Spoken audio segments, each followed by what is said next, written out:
आपने नालंदा का नाम जरूर सुना होगा, शायद स्कूल की किताबों में या फिर इतिहास के किसी अध्याय में। लेकिन क्या आपने कभी सोचा है कि दुनिया की पहली अंतर्राष्ट्रीय यूनिवर्सिटी भारत में थी और उसका नाम था नालंदा। आज भारतीय छात्र पढ़ाई के लिए विदेश जाते हैं, लेकिन एक समय ऐसा भी था जब पूरी दुनिया के छात्र भारत आते थे, सिर्फ एक ही जगह पढ़ने के लिए, नालंदा महाविहार। आज नालंदा सिर्फ खंडहर है, लेकिन कभी यही जगह दुनिया का सबसे बड़ा ज्ञान केंद्र हुआ करती थी। तो सवाल यह है, नालंदा इतना महान क्यों था? यह नष्ट कैसे हुआ? और इसके साथ भारत ने क्या खो दिया? आज की इस डॉक्यूमेंट्री में हम जानेंगे नालंदा विश्वविद्यालय की पूरी कहानी। नालंदा महाविहार भारत के बिहार राज्य में पटना से लगभग 95 किलोमीटर दूर स्थित था।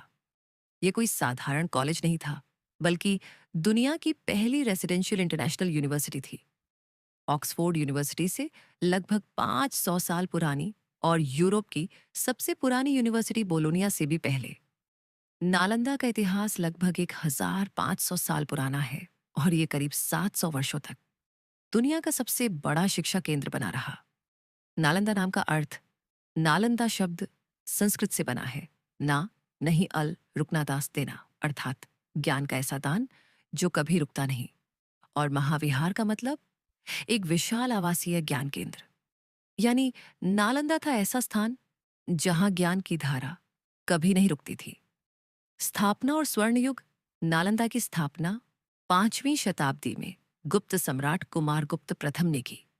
गुप्त काल को भारत का स्वर्ण युग कहा जाता है। इसी काल में कला, विज्ञान, गणित और साहित्य ने अद्भुत प्रगति की। सम्राट हर्षवर्धन और बाद में पाल वंश के शासकों ने नालंदा को और भी समृद्ध किया। राजाओं ने इसे सिर्फ एक धार्मिक केंद्र नहीं, बल्कि ज्ञान का वैश्विक केंद्र बनाया। नालंदा का विशाल परिसर, इतिहासकारों के अनुसार 10,000 छात्र, 2,000 शिक्षक, 8 विशाल परिसर, सैकड़ों कक्ष, मंदिर, स्तूप, ध्यान कक्ष, झीलें, बाग, रसोईघर, छात्रों को मुफ्त शिक्षा, भोजन और आवास मिलता था। लेकिन प्रवेश आसान नहीं था।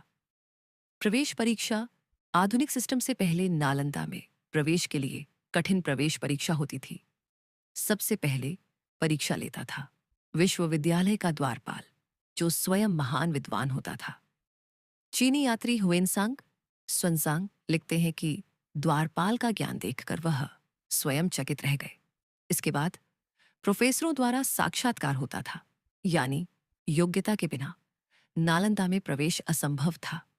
क्या पढ़ाया जाता था?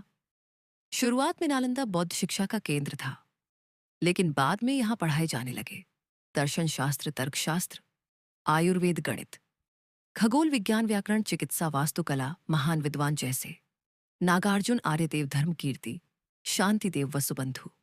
यहीं से ज्ञान फैलाकर पूरी एशिया को प्रभावित किया।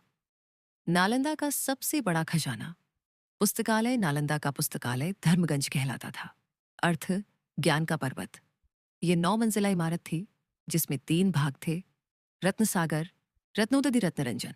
यहाँ 3 लाख से अधिक ग्रंथ थे। इतिहास, विज्ञान, दर्शन, चिकित्सा, ज्ञान का हर रूप यहाँ मौजूद था। विनाश की काली रात 1193 ईस्वी। तुर्क आक्रमणकारी मोहम्मद बख्तियार खिलजी बिहार पहुंचा। नालंदा कोई सैन्य शक्ति नहीं था, लेकिन वह ज्ञान की शक्ति था।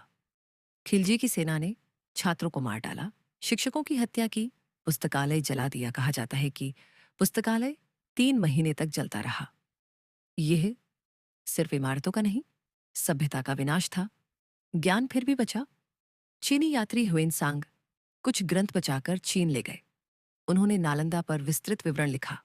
इसी कारण आज हम नालंदा को जानते हैं, क्योंकि ज्ञान को पूरी तरह कभी जलाया नहीं जा सकता। पुनर्जन्म। आधुनिक नालंदा। 1812 में नालंदा के अवशेष खोजे गए। 2009 में यूनेस्को ने इसे विश्व धरोहर घोषित किया। 2014 में नया नालंदा विश्वविद्यालय स्थापित हुआ।